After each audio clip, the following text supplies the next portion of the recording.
চলুন আজ আমরা জানব চীনের উন্নয়নের গল্প।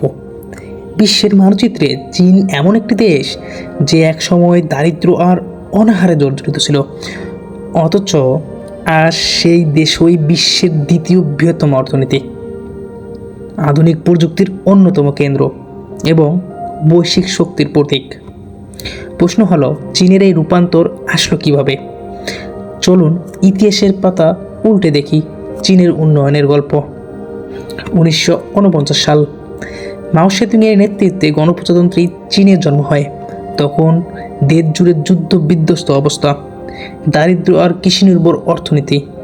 মাও সেতুং চেষ্টা করেছিলেন সমাজতান্ত্রিক নীতি প্রয়োগ করতে, কিন্তু গ্রেট লিপ ফরওয়ার্ড আর সাংস্কৃতিক বিপ্লবের মতো কর্মসূচি অর্থনীতিকে এগিয়ে নেওয়ার বদলে পিছিয়ে দেয়।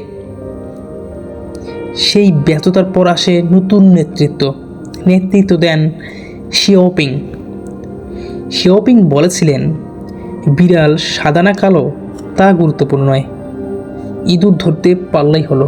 অর্থাৎ আদর্শ যাই হোক, দেশের উন্নয়নটাই আসল।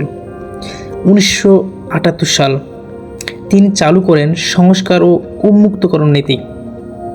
কৃষিতে সমবায় ভেঙে পরিবার ভিত্তিক উৎপাদন ব্যবস্থা চালু করেন। বিদেশি বিনিয়োগকারীদের জন্য গড়ে ওঠে বিশেষ অর্থনৈতিক অঞ্চল, যেমন শেনজেন, সাংহাই। চীনে ধীরে ধীরে বাজার অর্থনীতির পথে হাঁটতে শুরু করে। 80 ও 90 দশকের চীনে হয়ে ওঠে বিশ্বের কারখানা। বিদেশি কোম্পানিগুলো সস্তা শ্রম আর বিশাল বাজারের জন্য চীনে কারখানা স্থাপন করে।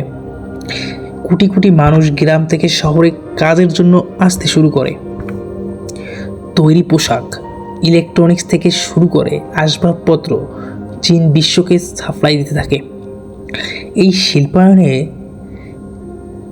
ঢেউ চীনের অর্থনীতিকে গড়ে তোলে বিস্ফোরক শক্তিশালী। চীন বুঝেছিল অবকাঠামো ছাড়া উন্নয়ন সম্ভব নয়, তাই তারা গড়ে তোলে হাজার হাজার কিলোমিটার হাই স্পিড রেলপথ, অত্যাধুনিক বিমানবন্দর এবং বিশ্বের সবচেয়ে বড় সড়ক নেটওয়ার্ক। এরপর তারা প্রযুক্তিকে বেছে নেয় পরবর্তী হাতিয়ার হিসেবে। আলিবাবা, টেনসেন্টের মতো কোম্পানিগুলো চীনকে নিয়ে যায় ডিজিটাল যুগে। মহাকাশ গবেষণা, 5G প্রযুক্তি আর কৃত্রিম বুদ্ধিমত্তায়ও চীন আজ বিশ্বের অন্যতম শীর্ষস্থানীয় দেশ। চীনের সরকার প্রতি 5 বছর মেয়াদে 5 ইয়ার প্ল্যান তৈরি করে। এসব পরিকল্পনায় থাকে শিল্প, কৃষি, শিক্ষা ও প্রযুক্তি উন্নয়নের লক্ষ্য। অন্যদিকে চীনের জনগণ তাদের পরিশ্রম, শৃঙ্খলা, সঞ্চয় প্রবণতা ও দক্ষতা শেখার মানসিকতা এই উন্নয়নের আসল চালিকা শক্তি। আজ চীন বিশ্বের দ্বিতীয় বৃহত্তম অর্থনীতি। কোটি কোটি মানুষের দারিদ্র্য সীমা থেকে মুক্ত হয়েছে। বেল্ট অ্যান্ড রোড ইনিশিয়েটিভের মাধ্যমে চীন তার প্রভাব বিস্তার করেছে আফ্রিকা, এশিয়া, ইউরোপ পর্যন্ত। একসময় যে দেশকে পিছিয়ে পড়া মনে করা হতো, আজ সেই দেশ বৈশ্বিক শক্তির অন্যতম কেন্দ্র।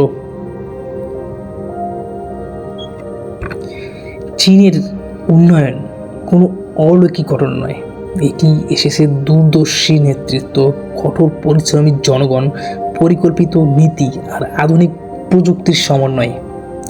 চীনের গল্প আমাদের মনে করিয়ে দেয়, সঠিক দিক নির্দেশনা আর মানুষের সম্মিলিত প্রচেষ্টা থাকলে দারিদ্র্য থেকে উঠে দাঁড়িয়ে যে কোনো জাতি বিশ্বকে নেতৃত্ব দিতে পারে।